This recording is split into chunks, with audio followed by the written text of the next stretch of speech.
मुंबई और उसके आसपास के इलाकों में लगातार बारिश के बाद हाल बेहाल है।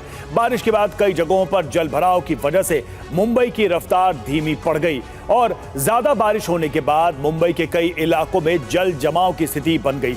वाटर लॉगिंग से लोगों को सड़कों पर चलना मुश्किल हो गया है और रेलवे स्टेशन के ट्रैक पर पानी भर गया है, जिसकी वजह से लोकल ट्रेनों की आवाजाही बुरी तरह से प्रभावित हुई है। तो मुंबई में आज भी भारी बारिश के अलर्ट को लेकर खबर जानिए, जहां मुंबई और आसपास के जिलों में येलो अलर्ट जारी किया गया है और पालघर में बारिश का रेड अलर्ट जारी किया गया। आपको बता दें, लोगों से जरूरी होने पर ही घर से निकलने की अपील की गई है, क्योंकि जगह जगह वाटर लॉगिंग के बाद की ये तस्वीरें सामने आ रही है, जहां एक बार फिर से मुंबई के सभी इलाके जलमग्न हो चुके हैं।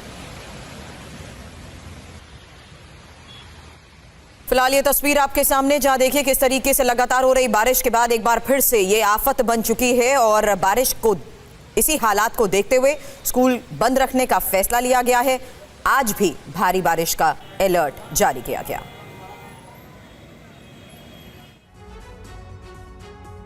वहीं मुंबई पुणे में आज स्कूल कॉलेज बंद है। ठाणे और पिंपरी चिंचवाड़ में भी स्कूल बंद है। बारिश के अलर्ट के चलते लिया गया फैसला।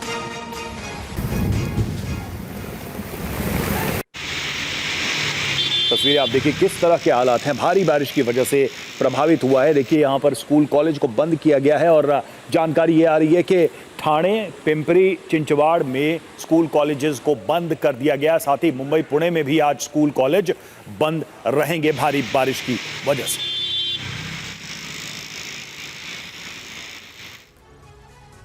तो लगातार हो रही बारिश की वजह से मुंबई किस कदर से मुश्किल में आ गई है। 10 तस्वीरें एक साथ आपके सामने होगी। इलाका कोई भी हो, नाला सुपारा, दहिसर, ब्रिज कैंडी, कुर्ला, हर जगह पानी ही पानी नजर आ रहा है। सुबह तक तो हालात सामान्य नहीं हुए हैं। मुंबई लोकल के साथ हवाई सेवा भी बुरी तरह प्रभावित हो चुकी है।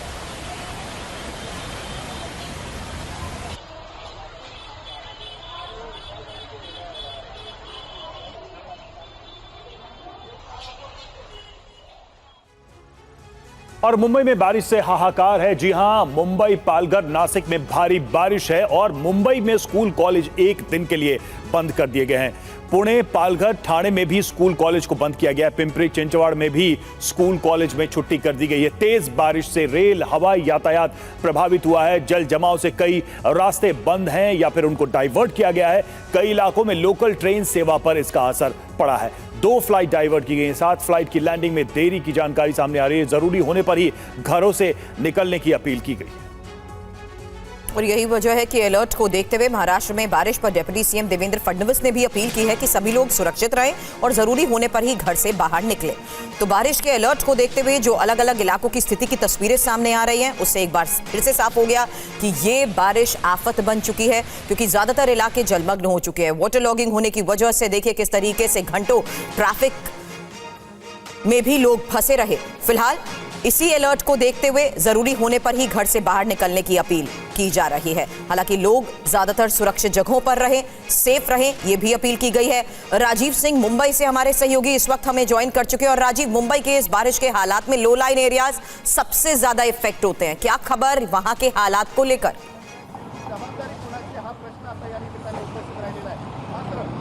देखिए, जितने लो लाइन इलाके थे बीती रात महज 4 घंटे की बारिश में पूरी तरह से डूब गए थे।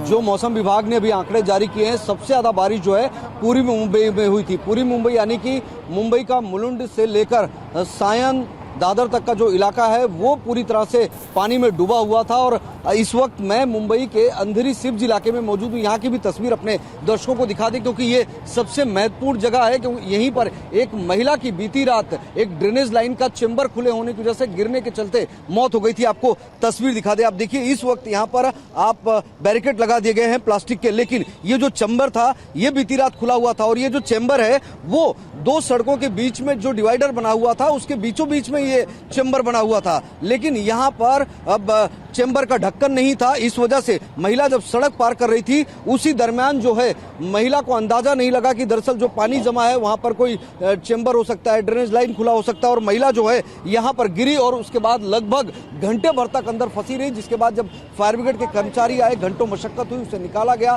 तब तक उसकी मौत हो चुकी थी। कुल 5 लोगों की मौत हुई है मुंबई और ठाणे और रायगढ़ जिले को मिलाकर। लेकिन मौसम विभाग की माने तो अभी भी मुंबई में रेड अलर्ट है। अगले 24 घंटे में भारी बारिश का अनुमान है। लोगों को सतर्क रहने की चेतावनी दी गई है। जरूरी होने पर घरों से निकलने के लिए कहा गया है। लेकिन चूंकि देर रात लगभग 1 बजे के बाद से बारिश थमी हुई, तो इस वक्त मुंबई की सड़कों पर जो आवाजाही है वो सामान्य गति से दिख रही है। लेकिन मौसम जिस तरह का बना हुआ है उससे एक अनुमान लगाया जा रहा है कि बारिश हो सकती है। सबसे महत्वपूर्ण बात यह है कि जिस तरह से घटनाएं घटित हुई वो अपने आप में एक चिंता का विषय है। बिजली गिरने की वजह से 3 लोगों की मौत हुई है। एक महिला की मौत वाटरफॉल में बह जाने की वजह से हुई है। एक महिला की मौत मुंबई में ड्रेनेज लाइन में गिरने की वजह से हुई है। प्रशासन जैसे ही बारिश ने जोर पकड़ा अलर्ट हो गया। खुद बीएमसी कमिश्नर जो है वो मुंबई महानगर पालिका के कंट्रोल रूम में पहुंच गए। तमाम जो असिस्टेंट म्युनिसिपल कमिश्नर है वार्ड ऑफिस के, उनको अलर्ट कर दिया गया। देवेंद्र फडणवीस की तरफ से ट्वीट करके लोगों को चेतावनी दी गई और ये कहा गया कि मुश्किल भरा समय है लेकिन लोगों को सतर्क रहने की जरूरत है। यही वजह है कि पालघर में जहां बारिश का रेड अलर्ट जारी किया गया है, मुंबई और आसपास के ज्यादा ऐसे इलाके हैं जहां पर येलो अलर्ट जारी किया गया है। इस बीच ठाणे में आकाशीय बिजली गिरने से 3 लोगों की मौत की भी खबर है। आपको बता दें, शिरगांव में घर पर बिजली गिरने से शख्स की जान गई है। कल्याण में खदान में काम करने के दौरान महिला समेत 2 की मौत की खबर आई।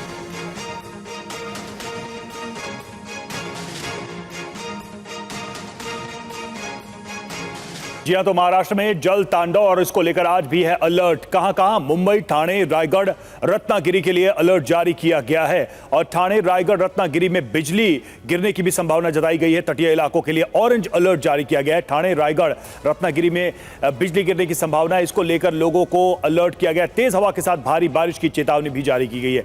पालघर, सिंधुदुर्ग में गरज के साथ बारिश के लिए अलर्ट जारी किया गया है। गरज के साथ हो रही बारिश के तहत किस तरीके से मुंबई में पिछले कई घंटों में हालात बिगड़ रहे हैं। मुंबई में भारी बारिश की वजह से इलाकों में जल भराव की एक और रिपोर्ट देखिए।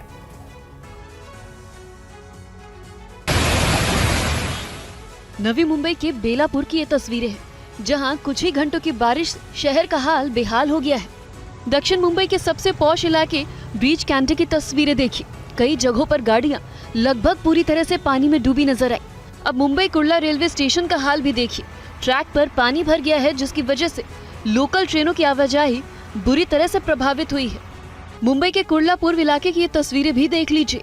भारी बारिश के कारण शहर के कई हिस्सों में जल भराव की स्थिति बनी हुई है। ये तस्वीर मुंबई के शिवडी इलाके की है, जहां सड़कों पर 2 फीट तक पानी भर गया है। मुंबई के दहिसर के नाके के पास ब्रिज के नीचे बारिश की वजह से पानी भर गया। ठाणे के कई इलाकों में आज जोरदार बारिश हुई। देर रात तक बारिश होती रही, जिससे लोग जहां तहां फंसे रहे। मुंबई के पवई आईटी के सामने की सड़क पर भारी ट्रैफिक जाम रहा। मुंबई के पुर्ला ब्रिज के हालात भी देखिए। देख सकते हैं कि ब्रिज पर किस तरह ऑटो की लाइन लगी है। मुंबई में बीएमसी कमिश्नर भूषण बारिश की स्थिति का जायजा लेने के लिए सीसीटीवी से निगरानी करते नजर आए। लगातार हो रही बारिश के बाद भिवंडी में कैसे एक परिवार पानी में फंस गया, आपको इस रिपोर्ट के जरिए दिखाते हैं। भिवंडी शहर के 3 बत्ती इलाके की ये तस्वीर है। पानी तेज रफ्तार से बह रहा है। सड़क के एक किनारे एक परिवार खड़ा दिख रहा है। इंतजार में है कि पानी कम हो तो वो सड़क की दूसरी तरफ जाए, लेकिन पानी की रफ्तार के आगे कोई चारा नहीं सूझ रहा। बताया जाता है कि ये परिवार, जिसमें बच्चे भी थे, सभी शाम को दुकान पर आइसक्रीम खाने पहुंचे थे। अचानक मौसम बदला और तेज बारिश होने लगी। लोग दुकान पर ही ठहर गए, लेकिन देखते ही देखते पानी दुकान तक पहुंच गया और फिर ये कमर तक आ पहुंचा। 3 बत्ती इलाके की अब ये तस्वीर भी देखिए। कार पानी में पूरी तरह डूबी है। बाइकों का हाल तो और भी बुरा था। कई दुकानों में भी पानी घुस गया है। मुंबई से सटे नाला सोपारा इलाके की ये तस्वीर भी भयावह है। मूसलाधार बारिश के बीच सड़क पर हर तरफ पानी ही पानी दिखा। गाड़ियों का निकलना मुश्किल था। ऐसे में देख सकते हैं कि लोग पैदल ही अपने घरों को जाते दिखे। गाड़ियां पानी में जहां तहां डूबी रही। तो मुंबई में बारिश ने कई लोगों की जान भी ले ली है। अंधेरी में ही एक महिला गड्ढे में गिर गई। रायगढ़ में एक महिला की नदी में डूबने से जान चली गई। मुंबई की बारिश ने इस महिला की जान ले ली। दमकल कर्मियों ने शव को करीब 1 घंटे की मशक्कत के बाद निकाला। आपको बता दें कि ये वही गड्ढा है जिसमें महिला गिरी थी। खबर के बाद काफी सर्च ऑपरेशन शुरू किया गया। बताया जाता है कि मुंबई में हुई जोरदार बारिश की वजह से पानी भर गया था, जिसकी वजह से ये गड्ढा नहीं दिखा और महिला इस गड्ढे में गिर गई। बीएमसी के मुताबिक ये गड्ढा ड्रेनेज लाइन के लिए बनाया गया था, जो कि मेट्रो 3 के पास बना हुआ है। रायट के खोपोली का ये जेनिथ वाटरफॉल है। बारिश की वजह से ये उफान पर है, जिसकी चपेट में आने से 6 लोग पानी के बहाव में फंस गए। तत्काल रेस्क्यू ऑपरेशन शुरू किया गया। 5 लोगों को निकाल भी लिया गया, लेकिन एक लड़की की पानी में डूबने से मौत हो गई। महिला के शव को काफी मशक्कत के बाद निकाला गया। मुंबई से सटे विरार रेलवे स्टेशन की एक दीवार गिर गई, जिसका मलबा पास में खड़ी गाड़ियों की छतों पर जा गिरा, जिससे गाड़ियों को भारी नुकसान हुआ। कई कार के शीशे भी टूट गए। इस बीच घाटकोपर के लक्ष्मी नगर इलाके का ये वीडियो भी वायरल हो रहा है। बड़े पैमाने पर जल जमाव दिख रहा है। और पीएम मोदी आज पुणे दौरे पर जाएंगे। पुणे मेट्रो को हरी झंडी दिखाकर रवाना करेंगे प्रधानमंत्री। पुणे जिला कोर्ट से स्वगेट तक चलेगी मेट्रो। 22,000 करोड़ की योजनाओं की देंगे सौगात।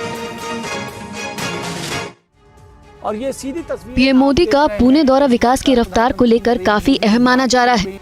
पीएम शाम करीब 6 बजे जिला न्यायालय मेट्रो स्टेशन से सर्वगेट पुणे तक चलने वाली मेट्रो को रवाना करेंगे। इस 5.46 किलोमीटर लंबे अंडरग्राउंड मेट्रो रेल खंड पर लगभग 1,810 करोड़ रुपए खर्च हुए हैं। प्रधानमंत्री लगभग 2,950 करोड़ रुपए की सर्वगेट कटराज विस्तार की आधारशिला भी रखेंगे। इसके अलावा प्रधानमंत्री भीड़ेवाड़ा में क्रांति ज्योति सावित्रीबाई फूले के पहली बालिका विद्यालय स्मारक की आधारशिला भी रखेंगे। 10,400 करोड़ रुपए की लागत वाली पेट्रोलियम और प्राकृतिक गैस क्षेत्र में कई निर्माण का लोकार्पण करेंगे। प्रधानमंत्री स्वदेश में विकसित लगभग 130 करोड़ रुपए के 3 परम रुद्र सुपर कंप्यूटर राष्ट्र को समर्पित करेंगे। राष्ट्रीय औद्योगिक गलियारा विकास कार्यक्रम के तहत बने बिडकिन औद्योगिक क्षेत्र को राष्ट्र को भी वो आज समर्पित करेंगे। 7,855 एकड़ में फैली परियोजना 3 चरणों में पूरी होगी। राहुल गांधी की नागरिकता के मामले पर इलाहाबाद हाई कोर्ट की लखनऊ बेंच ने केंद्र सरकार से स्पष्टीकरण मांगा है और अदालत ने एक याचिका पर सुनवाई के बाद ये सवाल पूछा। कांग्रेस नेता राहुल गांधी विदेशी है या नहीं, इसे लेकर इलाहाबाद हाई कोर्ट की लखनऊ बेंच ने गृह मंत्रालय से स्पष्टीकरण मांगा है।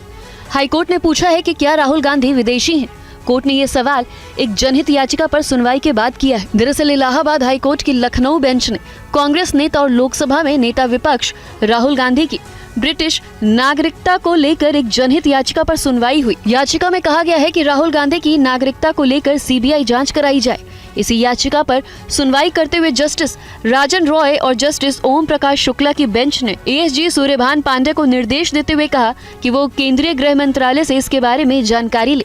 ये याचिका कर्नाटक के बीजेपी कार्यकर्ता एस विघ्नेश शिशिर ने दाखिल की है। इलाहाबाद हाई कोर्ट की लखनऊ पीठ में 3 महीने पहले ये जनहित याचिका दायर की गई थी। इसमें कहा गया है कि राहुल गांधी भारत के नहीं बल्कि ब्रिटेन के नागरिक हैं। जुलाई में इस याचिका को कोर्ट ने खारिज कर दिया था। अब इस मामले की अगली सुनवाई 30 सितंबर को होगी। हिमाचल प्रदेश में नेम प्लेट विवाद पर कांग्रेस बैकफुट पर आ गई है। पार्टी डैमेज कंट्रोल करने में जुट गई है। यूपी फॉर्मूले की बात करने वाले सरकार में मंत्री विक्रमादित्य ने अपने फैसले पर सफाई दी। हिमाचल प्रदेश में नेम प्लेट विवाद पर जारी सियासी घमासान के बीच कांग्रेस अब डैमेज कंट्रोल करने में जुट गई है। योगी सरकार की तर्ज पर नेम प्लेट लागू करने के मंत्री विक्रमादित्य के बयान पे कांग्रेस अंदर से नाराज है। विक्रमादित्य के सोशल मीडिया ट्वीट पर पार्टी नेताओं में काफी नाराजगी है। नेताओं ने कहा है कि हिमाचल प्रदेश में कांग्रेस की सरकार रहते ऐसा कैसे हो रहा है। हिमाचल प्रदेश के कांग्रेस नेता आला कमान को इसकी शिकायत करने की बात कह रहे हैं, जिसके बाद विक्रमादित्य को सफाई देनी पड़ी। उन्होंने कहा कि देश के किसी भी कोने से लोग आ सकते हैं, यहाँ से भी जा सकते हैं। उन्होंने कहा कि यूपी का कोई लेना देना नहीं है। इसमें यूपी का कोई लेना देना नहीं है। हिमाचल प्रदेश एक अलग राज्य है, एक अलग प्रांत है and we have to follow the rules. बताया जा रहा है कि आला कमान ने विक्रमादित्य को हिदायत दी है कि बयान और फैसले इस तरह बताएं जिससे कंफ्यूजन ना हो। शायद इसलिए वो अपने बयान पर दोबारा सफाई दे रहे हैं। हिमाचल प्रदेश के कांग्रेस प्रभारी राजीव शुक्ला ने पूरे मामले को कैसे संभाला है और आगे क्या करना है, इसकी रिपोर्ट आला कमान को दे दी गई है। विक्रमादित्य सिंह ने रेहड़ी पटरियों वालों को लेकर क्या कहा, जिससे कांग्रेस में अंदरूनी कलह शुरू हो गई है। बीजेपी ने विक्रमादित्य के बयान का क्यों समर्थन किया था, देखिए इस रिपोर्ट में। हिमाचल प्रदेश में कांग्रेस के मंत्री विक्रमादित्य सिंह ने यूपी के सीएम योगी आदित्यनाथ की तस्वीर वाला एक न्यूज आर्टिकल सोशल मीडिया पर शेयर किया है, जिसमें योगी सरकार के उस फैसले का ब्यौरा है जिसके तहत प्रदेश में रेहड़ी पटरी ढाबा रेस्टोरेंट मालिकों को दुकान पर आईडी लगाना अनिवार्य किया गया था। जिस तरीके से उत्तर प्रदेश में भी वहाँ पर भी जो रेडी फड़ी वाले हैं खास करके उनके लिए ये मैंडेटरी किया गया है कि वहाँ पर जो है आपको अपना उसमें नाम और आईडी लगाना होगा। तो हमने भी इसको यहाँ पर पूरी मजबूती से लागू करने का निर्णय किया है। विक्रमादित्य के इस बयान का बीजेपी ने स्वागत किया था। बीजेपी विक्रमादित्य के बयान पर भले ही खुश हो गई हो, लेकिन कांग्रेस के कई नेताओं ने इसका विरोध किया है। भारतीय जनता पार्टी की सरकार है उत्तर प्रदेश में, उन्होंने जिस तरह से स्ट्रीट वेंडर जो पॉलिसी वो लेकर आई है उत्तर प्रदेश में, उसकी सेम जो चीज़ है वो हिमाचल प्रदेश में भी वो इम्प्लीमेंट करने की बात कर रहे हैं। और आज हमें बहुत ज़्यादा खुशी है कि ये बात अब कांग्रेस के मंत्री भी मानते हैं। कृषि कानून पर कंगना रनौत की सफाई के बाद भी विपक्ष बीजेपी को घेरने में जुटा हुआ है। राहुल गांधी ने किसान बिल पर पीएम से स्पष्टीकरण मांगा है। बीजेपी सांसद कंगना रनौत के कृषि कानूनों को फिर से लागू करने वाले बयान पर सियासी तूफान मचा हुआ है। विपक्ष कंगना के बयान पर आक्रामक हो गया है। हालांकि कंगना ने कृषि कानून लागू करने वाले बयान पर सफाई दी है और खेद भी जताया है, लेकिन विपक्ष इस मुद्दे पर बीजेपी को घेरने में जुटा है। लोकसभा में नेता प्रतिपक्ष राहुल गांधी ने पीएम मोदी से स्पष्टीकरण मांगा है। राहुल ने सवाल किया है कि तीनों कृषि कानून निरस्त किया गया है या फिर से लाना चाहते हैं। ये बीजेपी के जो लोग होते हैं ये आइडियाज को टेस्ट करते रहते हैं। ये किसी से कहते हैं कि आप ये आइडिया पब्लिक में रखिए और फिर रिएक्शन देखते हैं। यही हुआ है। उनके एक सांसद ने किसान कानून जो काले कानून थे उनको रिवाइव करने की बात की। मोदी जी आप क्लैरिफाई कीजिए। एनडीए में शामिल जेडीयू ने कहा है कि कंगना अपने बयानों से विपक्ष को फायदा पहुंचा रही हैं। हर वक्त लाइमलाइट में रहने के लिए जिस तरह की भाषा का, जिस तरह के संदर्भों का वो इस्तेमाल और दुरुपयोग कर रही हैं, वो एनडीए के लिए, भाजपा के लिए घातक है। और अब तिरुपति लड्डू विवाद से जुड़ी खबर है, जहां जगन मोहन रेड्डी क्षमा याचना अनुष्ठान करेंगे। 28 सितंबर को वेंकटेश्वर स्वामी मंदिर जगन रेड्डी जाएंगे और भगवान वेंकटेश्वर स्वामी मंदिर में पूजा अर्चना करेंगे। लोगों से भी अनुष्ठान में शामिल होने की अपील की गई है।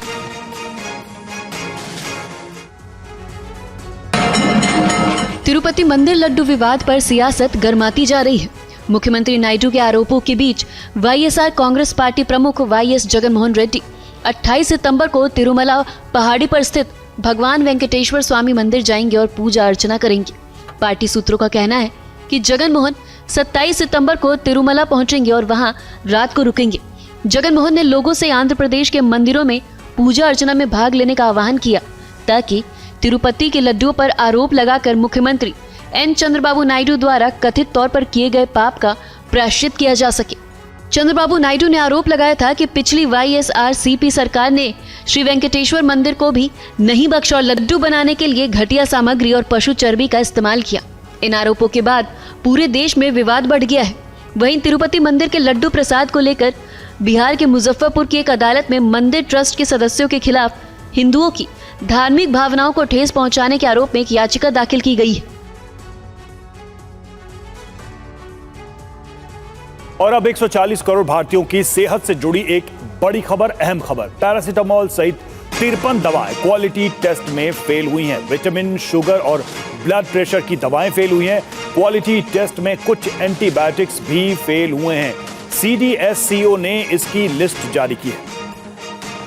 तो पैरासीटामोल सहित 53 दवाएं क्वालिटी टेस्ट में फेल पाई गई हैं। इनमें विटामिन, शुगर और ब्लड प्रेशर की दवाओं के अलावा एंटीबायोटिक्स भी शामिल हैं। देश की सबसे बड़ी drug regulatory body central drug standards control organisation यानी CDSCO ने इसकी लिस्ट जारी की है। CDSCO की लिस्ट में कैल्शियम और vitamin D3 supplements, anti diabetes की गोलियां और हाई ब्लड प्रेशर की दवाएं शामिल हैं। बैन की गई दवाओं की लिस्ट में दौरे और एंजाइटी में इस्तेमाल की जाने वाली क्लोनाजेपाम टैबलेट, दर्द निवारक डिक्लोफेनेक, सांस की बीमारी के लिए इस्तेमाल होने वाली एम्ब्रोक्सोल, एंटीफंगल दवाइयां और कुछ मल्टीविटामिन और कैल्शियम की गोलियां भी शामिल है। कुमार कुंदन हमारे साथ जुड़े हुए। कुमार, ये बहुत ही चौंकाने वाली, परेशान करने वाली खबर है। इतनी सारी दवाइयां जो सामान्य तौर पर लोग लेते हैं और बहुत बड़ी तादाद में देश के अंदर इन दवाइयों को लिया जाता है, चाहे विटामिन हो, पैरासीटामोल जैसी दवाई हो। बड़ी चिंता की बात है ये तो। निश्चित रूप से, और ये वो दवाइयां हैं जो व्यक्ति आराम से जाके मेडिसिन काउंटर पे खरीदता है और घर घर में यूज करता है। अगर किसी को भी वायरल फीवर हो गया तो वो पैरासीटामोल लेता है, या फिर गैस की कोई परेशानी हुई तो पैंडिन डी जैसी दवा लेता है। मल्टीविटामिन तो आम है। तो इस तरह की दवाइयों का फेल होना अपने आप में बहुत बड़ी बात है। और सरकार खास करके जब से कुछ कफ सिरप विदेशों में फेल हुए थे, उसके बाद से काफी सख्त है दवाओं को लेकर, और समय समय पर इसको लेकर अभियान चला रही है और बाकायदा डेटा भी पब्लिश कर रही है। हालांकि कंपनी वालों का ये कहना है कि ये वो उनके नाम पे बेची जा रही नकली दवाएं थी जो सरकार ने जब्त किया और जो सरकार ने उसको फेल किया है। हालांकि अगर अगस्त में हम बात करें तो 156 फिक्स डोज कॉम्बिनेशन दवाओं पर केंद्र सरकार ने जो है रोक लगाई थी और उसके बाद प्रतिबंध लगा दिया गया था। ये इस तरीके से बुखार, सर्दी अलावा पेन किलर, मल्टीविटामिन और एंटीबायोटिक के रूप में इस्तेमाल किया जा रहा था। और इसकी इतर अगर हम अभी जो दवाएं पकड़ी गई हैं या जो जिसको जब्त किया गया है, ये वो दवाएं हैं जो बेसिकली पैरासीटामोल है, मल्टीविटामिन है और तमाम तरह की चीजें हैं। सीडीएसओ की तरफ से इसे ऐसा किया गया है, कंपनी की तरफ से पूछा गया, कंपनी का कहना था कि ये नकली बैच है।